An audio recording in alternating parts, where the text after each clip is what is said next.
Vou fazer uma pergunta para você, até de cunho filosófico. Mano, e eu não sei se você vai me entender. Sim. E nem sei se os ouvintes irão me entender. Sim. Certo? Sim. Mas é algo que eu penso. Sim. Eu penso muito nos meus ouvintes. Nos meus ouvintes. Claro. Não sei se meus ouvintes Claro. são de esquerda, são de direita, são bolsonaristas, se são petistas. Eu não sei. Mas eu tenho uma impressão. Sim. Que é o seguinte.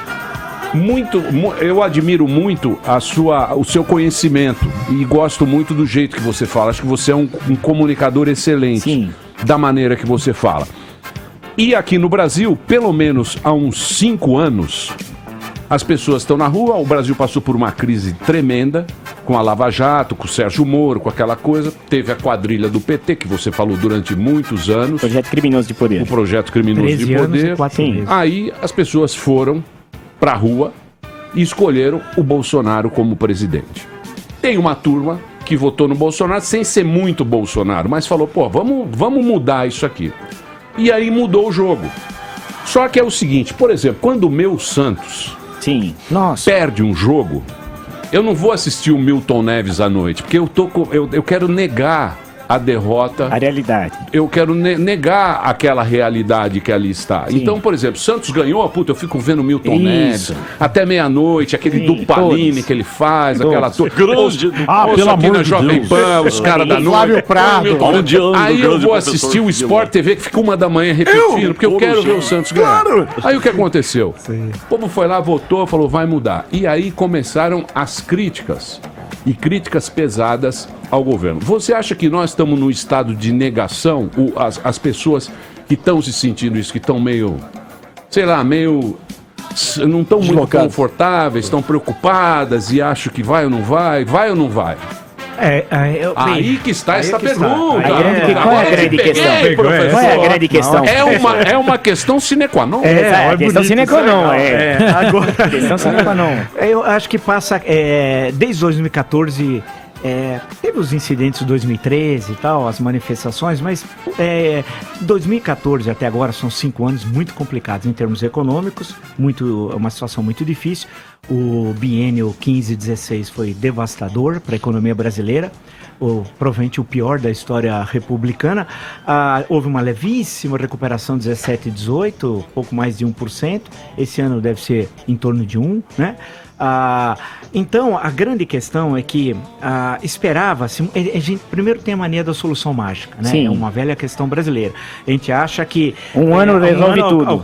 Alguém é eleito, assume, vai resolver o problema de São Paulo, do estado de São Paulo e do Brasil. É um processo mais complicado. Segundo, o Brasil tem de se redefinir como país. E a forma de inserção do Brasil nessa nova ordem econômica mundial, que já não é tão nova assim, mas desde o final do século passado, e com a presença da China, que criou um outro mundo, uma outra situação radicalmente distinta, o Brasil tem dificuldades. O Brasil conseguiu se posicionar muito bem com o café, né, quando houve aquela grande expansão no final do Império e depois até 1930. Sim. Isso levou a uma modernização grande do Brasil, do aparelho de Estado. Aqui em São Paulo, toda a estrutura que tinha em São Paulo, a criação de escola politécnica, a criação do Instituto Luiz de Queiroz, o Estado cortado por ferrovias, era uma modernidade. Aqui a cidade de São Paulo, grande crescimento. Então o Brasil se encaixou naquele momento da história econômica mundial.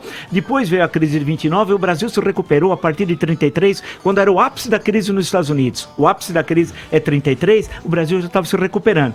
E o Brasil entendeu naquele momento, quando se fala o Brasil, elite e dirigente, as contradições, a presença da Alemanha nazista, tanto que em 35 o principal parceiro do Brasil econômico é a Alemanha nazista, com a política do marco compensado.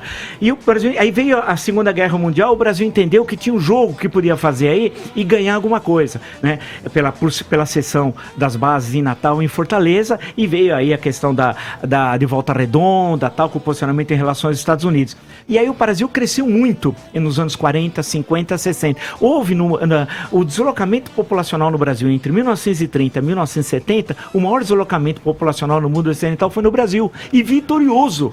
Milhões migraram do Nordeste para o Rio de Janeiro, principalmente para São Paulo, interior, para o oeste do Paraná, que era uma área de fronteira agrícola, sem criar tensão social. Isso está no meu livro lá, Quando Eu Vim Embora, que é uma coisa fantástica. Como é que tanta gente se desloca de uma região para outra e onde elas chegam não cria tensão.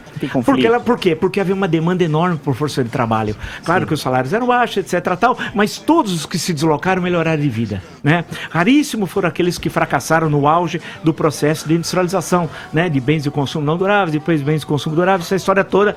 Então, e o país cresceu, o Brasil virou referência no mundo, né? Quando o Stephen Zweig escreve o Brasil, o país do futuro, tal, claro que era uma espécie de encomenda do Estado Novo, mas o país estava crescendo. Aí nos anos 50, nos anos 60, quando vem a ruptura política de 64, o Brasil tropeçou umas questões políticas, mas em termos econômicos, a partir de 68, o Brasil dispara. O Brasil cresce 2 dígitos. Milagre econômico. 2 dígitos, milagre econômico. E aí o país dispara. E aí começa a criar todas as grandes cidades. Era a história que o filho ia ter uma vida melhor que o pai, que teve uma vida melhor que o avô. Né? Era assim, né? O menino pensava assim, eu vou ter uma vida melhor que o meu pai, que já teve uma vida melhor que o meu avô.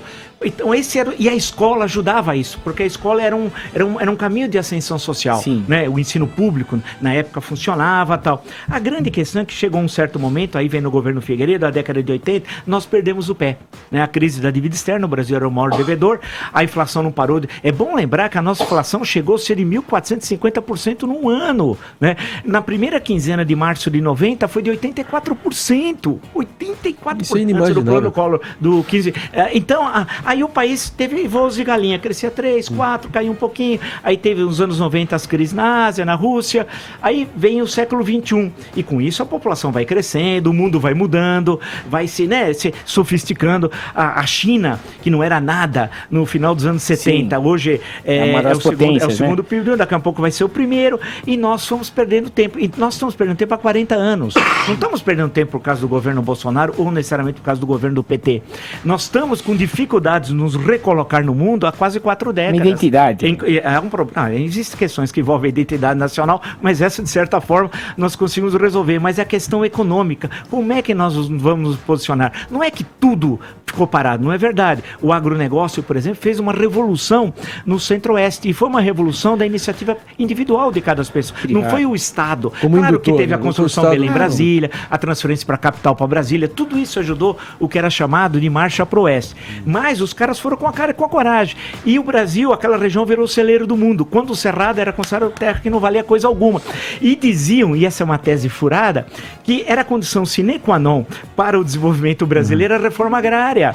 E o Brasil resolveu o problema de fornecimento de gêneros alimentícios sem reforma agrária, através do agronegócio. Ou seja, nunca as coisas foram tão baratas como passaram a ser nos últimos 15, 20 anos, em termos de produtos agrícolas. Porque antigamente tinha a tal de carestia, palavra que nem se usa mais, faltava alimentos. Lembra que no plano cruzado desaparecia leite, depois desaparecia não sei o que, aí não tinha arroz, depois época desaparecia feijão. Isso tudo acabou, né? Hoje a gente tem em abundância. Então algumas frações do Brasil, se você fosse seccionar o Brasil, foram muito bem. O agronegócio é uma delas, a indústria não. Nós perdemos o pé no campo da indústria. E eu não entendo porque a Fiesp não fala. Só em São Paulo, esse ano, fecharam centenas de empresas. Centenas de indústrias. E o presidente da Fiesp não fala nada. Né? Eu acho Paulo Scaff carativa, etc. O Brasil está se desindustrializando, não é de agora, desde o governo Fernando Henrique. Se você olhar o que representava a indústria no PIB ou na pauta de exportações, é uma coisa terrível que tem acontecido. E é um emprego de um valor, um salário mais alto, né, etc. Tem uma série de condicionantes. Então nós temos problema na questão da indústria e falta projeto para o país. Nós não conseguimos pensar. Tudo que você está falando aí, eu estou me identificando. Ciro Gomes.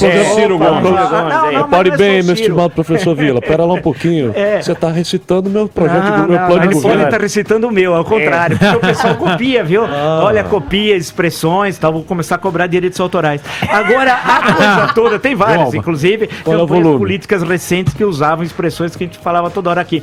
A questão que se coloca é que nós tínhamos projetos de direita, de centro, de esquerda, essa questão de pensar o Brasil. Tivemos nos anos 30, 40, 50, 60, 70, até meados dos anos 80.